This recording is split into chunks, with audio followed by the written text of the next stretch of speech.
Makamu wa Rais wa Jamhuri ya Muungano wa Tanzania Mheshimiwa Dr. Philip Mpango aongoza kikao cha kamati ya pamoja ya serikali ya Jamhuri ya Muungano wa Tanzania na serikali ya Mapinduzi Zanzibar. Na katika michezo, klabu ya soka ya Simba yazindua rasmi kampeni yake ya hamasa kuelekea kwenye mchezo wa mkondo wa pili dhidi ya Al Masry utakaopigwa tarehe 9 Aprili kwenye uwanja wa Mkapa. Habari ya asubuhi mtazamaji wa Channel 10 popote pale ulipo, karibu katika kipindi chetu cha asubuhi njema. Utakuwa nami Beatrice Erike ambaye nitakusomea taarifa ya habari na baadaye nitapata nafasi ya kuangazia vichwa vya habari vilivyopewa kipaumbele katika magazeti yaliyotufikia hapa studio kwa asubuhi ya leo. Karibu tuanze na taarifa ya habari. Makamu wa Rais wa Jamhuri ya Muungano wa Tanzania Mheshimiwa Dr. Philip Mpango ameongoza kikao cha kamati ya pamoja ya serikali ya Jamhuri ya Muungano ya Tanzania SJMT na serikali ya Mapinduzi ya Zanzibar SMZ na kushughulikia masuala ya muungano kilichofanyika Ikulu jijini Dar es Salaam jana. Katika kikao hicho masuala mbalimbali yanayohusu muungano yalijadiliwa kwa lengo la kutatua hoja mbalimbali na kuimarisha zaidi muungano. Kikao hicho kimehudhuriwa na Waziri Mkuu wa Jamhuri ya Muungano wa Tanzania Mheshimiwa Kassim Majaliwa, Makamu wa Pili wa Rais wa Zanzibar Mheshimiwa Hemedi Suleiman Abdullah, Naibu Waziri Mkuu Mheshimiwa Doto Biteko, Waziri wa Nchi Ofisi ya Makamu wa Rais Muungano Mazingira Mhandisi Hamadi Masauni, Waziri wa Nchi Ofisi ya Makamu wa Pili wa Rais Sera Uratibu Baraza la Wawakilishi Mheshimiwa Hamza Hassan Juma. Wengine ni mawaziri na manaibu mawaziri wa serikali ya Jamhuri ya Muungano wa Tanzania na serikali ya Mapinduzi Zanzibar, Katibu Mkuu Kiongozi Jamhuri ya Muungano wa Tanzania Balozi Dr. Moses Kusiluka, Katibu Mkuu Kiongozi serikali ya Mapinduzi Zanzibar Mhandisi Zena Saidi, makatibu wakuu wa taasisi pamoja na wataalamu mbalimbali.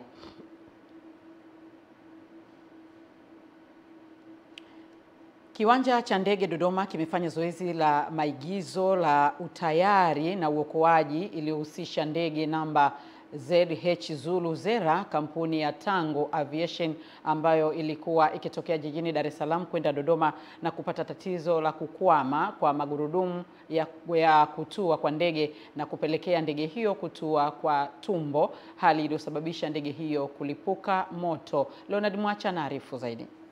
Akizungumzia zoezi hilo, kaimu mkurugenzi wa kiwanja cha ndege cha kimataifa cha Msalato na msimamizi wa uwanja wa ndege Dodoma Clemens Nyigu amesema ajali ya ndege hiyo iliyokuwa na abiria 33 ambao 16 kati yao ni majeruhi ilifanikiwa kudhibitiwa na vikosi vya uokoaji ikiwemo jeshi la zimamoto. Tulikuwa tumeandaa zoezi la ajali ya ndege namba 5H Zulu Sierra kampuni ya Tango Aviation ambayo ilikuwa inatoka Dar es Salaam kuja Dodoma. Ilipata tatizo la landing gear, kwa hiyo ikatua kwa tumbo na kulipuka moto, na vikosi vyetu vya uokoaji viliwahi na kuweza kuzima ule moto na kukatokea majeruhi 16, 8 kati yao wanawake na 11 wanaume. Kwa hiyo jumla ndege ilikuwa na abiria 30 na crew watatu. Aidha, mkurugenzi Jigu amesema kwamba kiwanja cha ndege kinao wajibu wa kufanya zoezi kama hilo ikiwa ni sehemu ya utayari kwa wakati wote pindi dharura inapojitokeza katika uwanja wa ndege. Tunafanya hivi kwa sababu ajali za ndege zinatokea wakati wowote. Nyinyi ni mashahidi, kwa mwaka huu tu peke yake mmesikia ajali nyingi duniani zimetokea. Tusipokuwa na maandalizi ya kujua nini hasa tunatakiwa kukifanya inapotokea ajali, kutatokea na kutokuelewana, hivyo tukashindwa kuokoa abiria na ndege na wafanyakazi kwa wakati. Kwa upande wake, msaidizi mkuu wa kituo cha polisi kiwanja cha ndege Dodoma Godfrey Tryphon amesema kwamba majeruhi wote wapo salama na kuongeza kwamba limefanikiwa kuwahi na kufanya uokozi kwa haraka. Tuliwahi eneo la tukio, tumewahi kuokoa majeruhi, kulikuwa hamna vifo, lakini tumejitahidi kadri ya uwezo wetu na tumekamilisha zoezi kama wamelipanga. Hata hivyo, inasisitizwa kwamba jaribio hili hufanyika kila baada ya miaka miwili katika viwanja vya ndege mbalimbali nchini kulingana na sheria ya viwanja vya ndege vya kimataifa. Leonard Mwacha, Channel 10, Dodoma.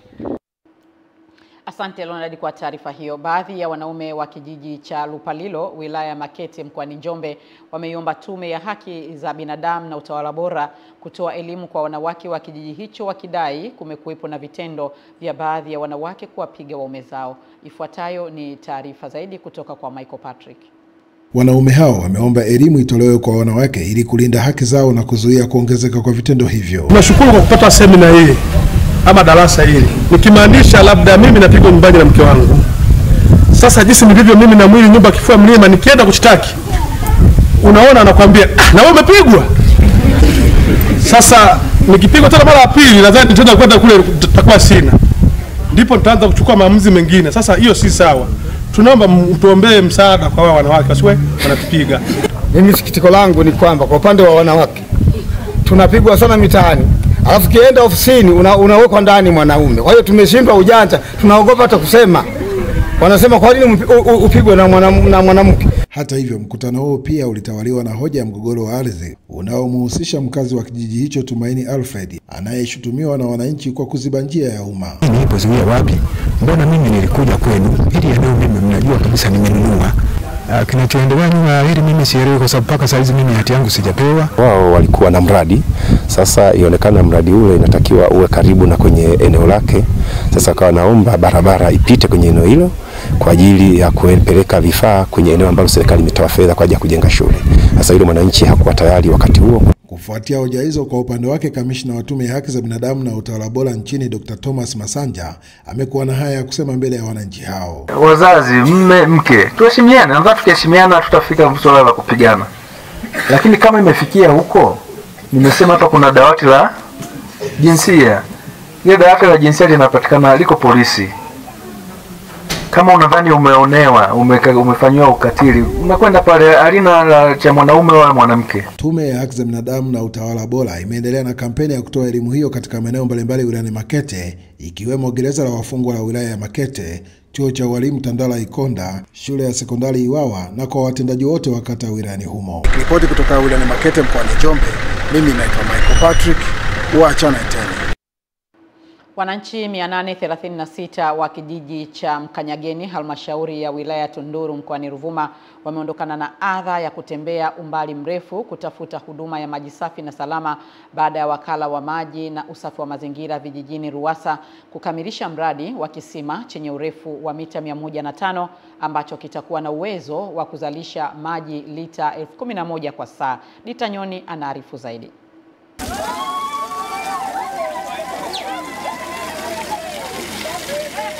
Awali wakishukuru serikali kwa kukamilisha kisima cha maji, mradi wa programu ya uchimbaji wa visima 900 nchini, baadhi ya wananchi wa kijiji cha Mkanyageni wanasema ilikuwa inawalazimu kutumia masaa 2 hadi 3 kwenda kutafuta maji kwenye mabonde na mapoli makubwa.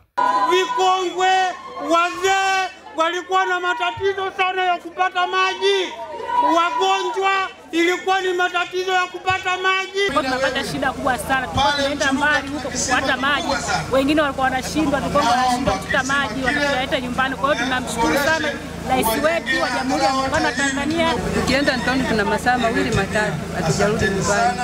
Kwa hiyo kuanzia leo, yani tunashukuru sana. Kwa upande wa meneja wa RUWASA wilaya ya Tunduru Mhandisi Mahua Mgala amesema kwa mwaka wa fedha 24-25 wilaya ilitengewa shilingi bilioni 9.4 kwa ajili ya kutekeleza miradi 11 ambayo ipo katika hatua mbalimbali za ukamilishaji.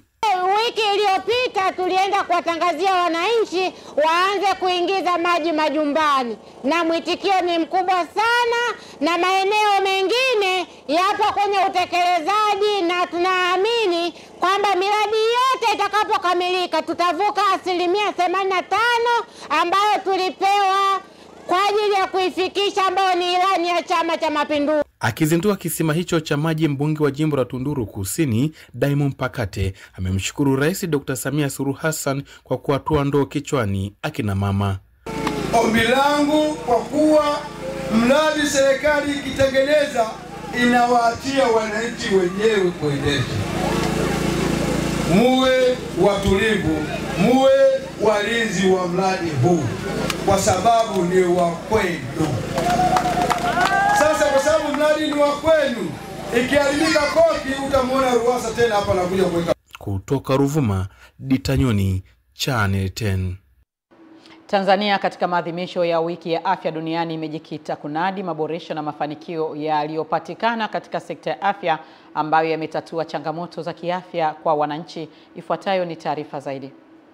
Akitoa tamko la siku ya afya, naibu waziri wa afya Dr. Godwin Mollel kwa niaba ya waziri wa afya Jenista Mhagama amesema pamoja na nishani ya heshima ya The Gates Goalkeeper Award aliyopata Rais Daktari Samia, lakini kumekuwa na upatikanaji wa miundombinu na vifaa tiba.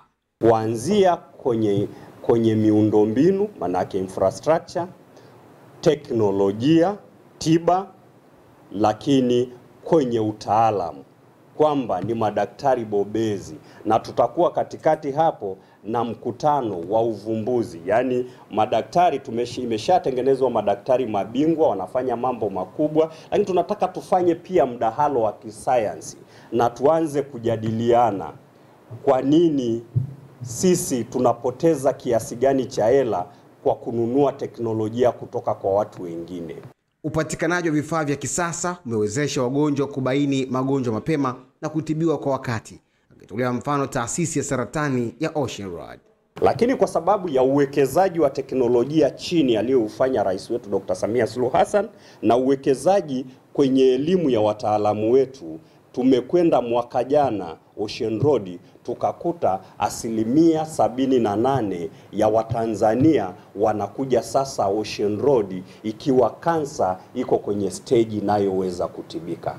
Wiki ya afya imeanza kuadhimishwa Aprili 3, itafikia kilele Aprili 4, ambayo ndio siku ya kimataifa ya afya ulimwenguni.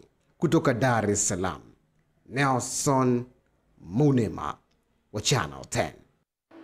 Asante Nelson Munema kwa taarifa hiyo. Wizara ya Mifugo na Uvuvi imemtaka wakala wa mafunzo ya mifugo Tanzania LITA kuendelea kutoa elimu kwa wafugaji nchini ili wawekeze kwenye ufugaji wa kisasa na wa kibiashara. Roda Simba naarifu kutoka Dodoma. Wito huo umetolewa jijini Dodoma na mkurugenzi wa utawala na usimamizi wa rasilimali watu Wizara ya Mifugo na Uvuvi, Dr. Chazi Muhina, wakati akifungua kikao cha baraza kuu la wafanyakazi wa wakala wa mafunzo ya mifugo Tanzania LITA. Wizara ina ajenda ya kutransform ufugaji. Huo ndio mkakati mkubwa wa wizara, kuitransform sekta ya ufugaji kutoka pale ilipo sasa na kwenda kwenye ufugaji wa kibiashara.